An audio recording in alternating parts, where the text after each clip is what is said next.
할렐루야. 하나님께 영광 돌립니다. 주의 은혜를 사모하는 여러분 모두를 축복합니다. 여러분과 더불어 주님께 말씀들 20장 말씀들을 사모하게 된 것이 큰 은혜입니다. 오늘도 여호와 일에 하나님이 준비하시는 축복이 임하는 날입니다. 여호와 샬롬 여호와 니시의 하루가 되기를 축원드립니다. 오늘은 4절부터 6절 말씀까지를 살펴봅니다. 묵상합니다. 기도합니다. 하나님 감사합니다. 영광이 하나님께 있습니다. 온 마음을 다하고 힘을 다하고 뜻을 다하여 하나님을 사랑하며 예배합니다. 종을 낮추시고 겸손하게 하시고 주의 백성들을 축복하시고 하나님의 말씀의 능력이 우리 가운데 나타나 믿음에 서는 귀한 시간이 되게 하옵소서. 하나님의 능력과 지혜로 이 말씀의 깊은 것들이 열려지기를 원합니다. 20장의 말씀을 우리가 사모하면서 하나님을 향한 사랑이 더 뜨거워지게 하옵소서. 오늘도 말씀을 우리에게 주실 하나님을 찬양합니다. 예수님의 이름으로 사모하며 기도합니다. 아멘. 자, 여러분 4절부터 6절 말씀까지 읽어보시고 먼저 4절을 읽습니다. 너를 위하여 새긴 우상을 만들지 말고 또 위로 하늘에 있는 것이나 아래로 땅에 있는 것이나 땅 아래 물속에 있는 것에 어떤 형상도 만들지 말며. 아멘.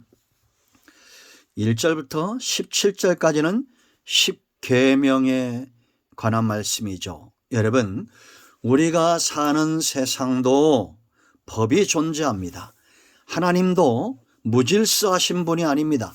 법을 세우시고 이렇게 우리에게 십계명을 주신 이유도 하나님의 소유된 백성으로 온전히 그 몸과 마음이 세상에 있지 않고 하나님에게 속한 사람, 율법 곧 이 하나님의 말씀의 능력이 우리를 그렇게 만드실 겁니다.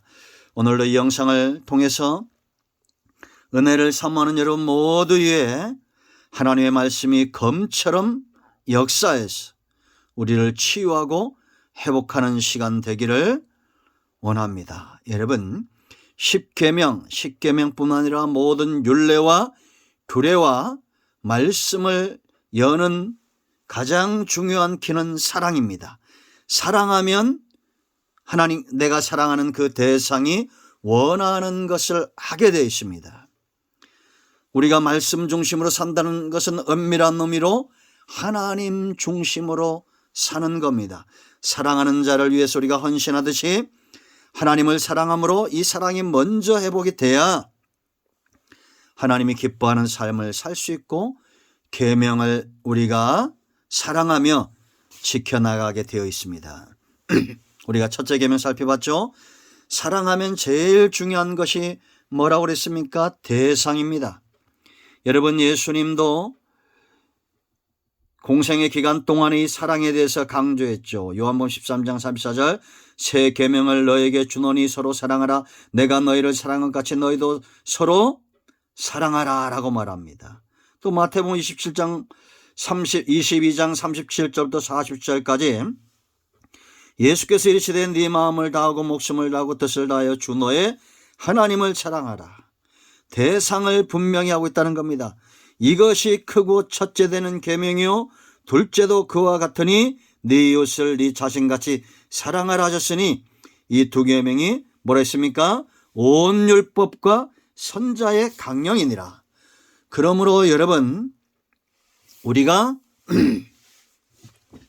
예수님이 가르쳤던 이 세 계명을 가지고 10계명에 접근하는 이유가 있는 겁니다. 구약의 율법뿐만 아니라 선자의 모든 강령이 사랑 안에서 이루어지는 거요. 신명기 6장 5절에도 뭐라 말씀합니까? 마음을 다하고 뜻을 다하고 힘을 다해서 너의 하나님 여호와를 사랑하라고 분명히 말하고 있다라는 겁니다. 대상이 중요합니다. 왜 대상이 중요하다고 했어요? 우리에게 뿐만 아니라 하나님도 사랑의 대상이 있어야 사랑은 쌍방입니다. 하나님께 우리가 중요한 겁니다. 하나님은 그리고 절대 주권의 자리를 빼앗기지 않습니다. 바로가 그의 백성을 유린하도록 버려두지 않습니다. 하나님 주인 삼은 사람 자녀가 되지만 세상을 주인 삼은 사람은 노예가 됩니다. 권력의 노예, 명예의 노예, 돈의 노예, 우리 눈에 지금 보여지고 있습니다. 자, 여러분, 잠깐만 말씀을 드리면 지금 이제 우리가 선거를 한 달 앞두고 있는데, 대선 선거를 앞두고 있는데 고민하시는 분들이 많습니다. 그리고 잘못된 부분들이 너무 많이 등장하고 있습니다. 여러분, 얼마 전에도 이 목사님들도 이제 그것이, 저는 신천지가 아니라면 성경을 너무 모르는 거예요. 왜 목사님들이 특정 후보를 지지한다고 이렇게 방송에 나오시는지 모르겠습니다. 그러면서 그들이 이야기하는 건 뭐냐? 제가 다 들어봤어요. 왜 문재인 정부란 말을 씁니까? 그건 세상 사람들이 쓰는 말이고 성도는 하나님의 정부, 하나님의 정권입니다. 모든 권세는 위로부터 오기 때문입니다. 이걸 분명히 아세요. 그러므로 성도는 이 정권이 아무리 잘못 가고 있어도 그들 위해서 기도해야 되지 비난하거나 정죄하면 안 됩니다. 두 번째, 여러분들이 알 것은 세상은 도덕성을 봅니다. 그렇기 때문에 저 사람이 전과가 몇 번이고 거짓말을 하고 욕을 하고 이런 얘기들을 합니다. 그렇다면 도덕성을 본다면 다윗은 살인자요 가늠하는 자입니다. 가늠한 자예요. 하나님이 그를 세울 수 있겠습니까? 그걸 하나님이 모르셨을 것 같아요? 다 알고도 세우신 거예요. 그러나 다윗에게 변치 않는 것이 하나가 뭡니까? 그 중심에 하나님 외에는 신이 없다는 거예요. 아시겠어요? 대상을 분명히 한 사람 바로 다윗입니다. 그러므로 여러분, 성도는 도덕성이 아닌 영성, 신앙을 봐야 됩니다. 더 구체적인 내용들은 안 하겠습니다. 여러분들이 잘 기도하고 판단하셔야 됩니다. 지금 마지막 때 징조들이 보여지고 있어요.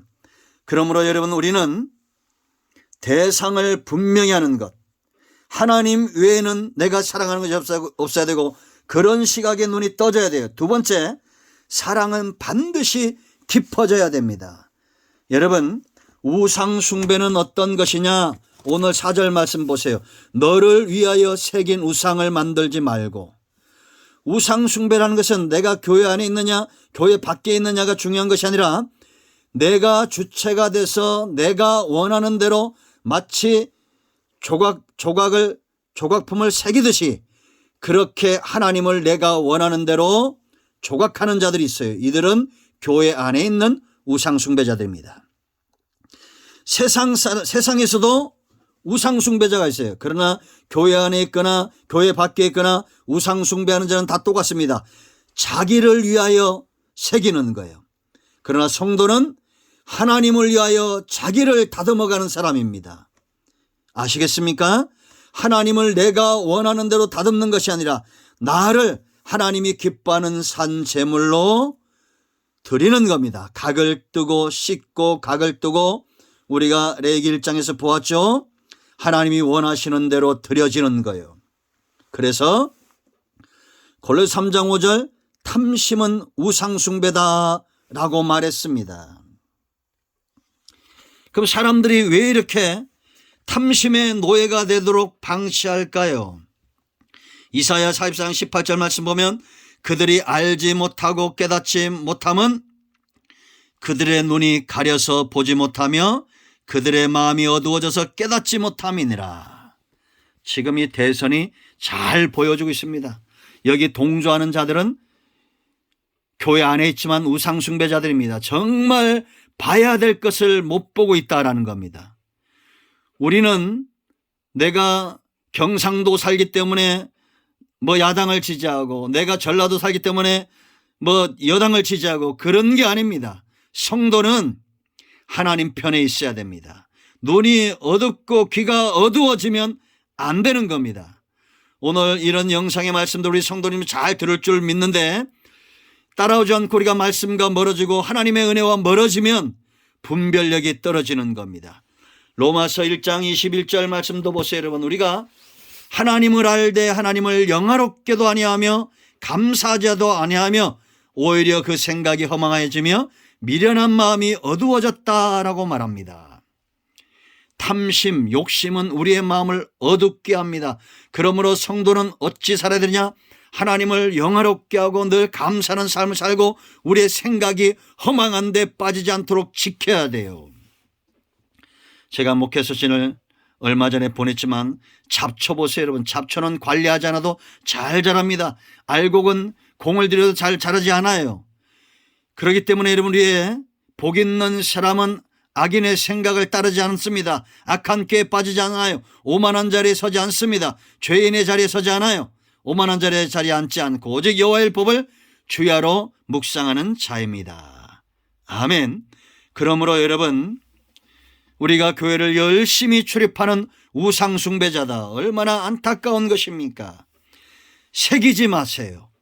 나를 하나님이 드리는 제물로 만들어가고 다듬어 가야지 내가 원하는 대로 하나님이나 그렇게 다듬으면 안 된다라는 겁니다.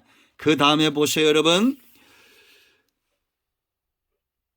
하늘에 있는 것이나 아래 땅에 있는 것이나 땅 아래 물속에 있는 것의 어떤 형상도 만들지 말며. 이거는 피조물들이죠. 하나님이 다스리고 이 다스리는 통치의 대행자로 저와 여러분을 임명했는데 우리가 권위 있게 상속자로 왕적 권세, 하나님의 자녀됨의 권세를 가지고 다스려야 될 것들을 섬긴다면 얼마나 어리석냐라는 겁니다. 그럼 우리 모두가 깨어 있어야 될 줄로 믿습니다. 아멘. 자, 이거 우리가 이제 우상숭배가 어떤 것인지, 왜 이것이 해악인지 세 번째 이유가 5절과 6절에 나옵니다. 그래서 내일 묵상하도록 하겠습니다. 기도합니다. 영광과 감사와 존귀가 하나님께 있습니다. 온 마음으로 하나님을 사랑합니다. 내가 원하는 대로 하나님을 새기고 우상을 새기는 것이 아니라 나를 하나님께 산제물로 드릴 줄 아는 지혜로운 성도들 되게 하옵소서.